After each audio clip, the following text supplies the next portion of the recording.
नमस्कार मंडळी, श्री स्वामी समर्थ। तर अगदी लहान मुलांपासून ते मोठ्या माणसांपर्यंत आवडणारी ही आपली पावभाजी झटपट आणि कुकरच्या 2 शिट्ट्यांमध्ये कशी तयार होते चला तर बघूया। इथे मी कुकरमध्ये 4 टोमॅटो, 4 बटाटे आणि 1 बीट आणि अर्धा किलो फ्लॉवर घेतलेला आहे। त्याला सर्वांना स्वच्छ धुवून त्याचे मोठे मोठे तुकडे करून कुकरला 1 ग्लास पाणी घालून शिजवायला ठेवले आहे। उकळी आल्यावर ते कुकरचं झाकण लावायचे आहे आणि मोजून 2 शिट्ट्या करून घ्यायचा आहे। आपल्या कुकरच्या शिट्ट्या होतात तोपर्यंत आपण फोडणीची तयारी करूया।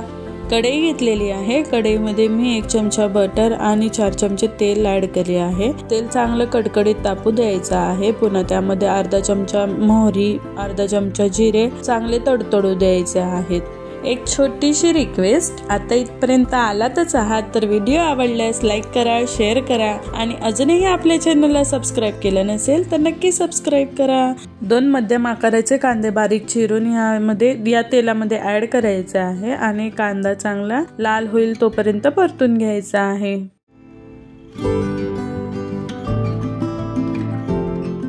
कुकर मधले मिश्रण स्मॅशरच्या सहाय्याने स्मॅश करून घ्यायचे आहे। तेलामध्ये लाल मिरची पावडर, पाव चमचा हळद आणि 2 चमचे पावभाजी मसाला ऍड करून चांगलं परतून घ्यायचा आहे।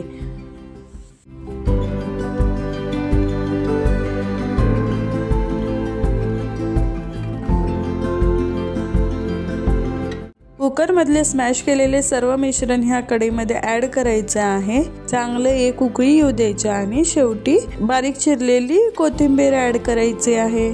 मोजून 15 मिनिटात झटपट अशी कुकरच्या 2 शिट्टीमध्ये आपली भाजी तयार होते आणि ही भाजी खायला पण अतिशय सुंदर लागते। एकदा नक्की ट्राय करा।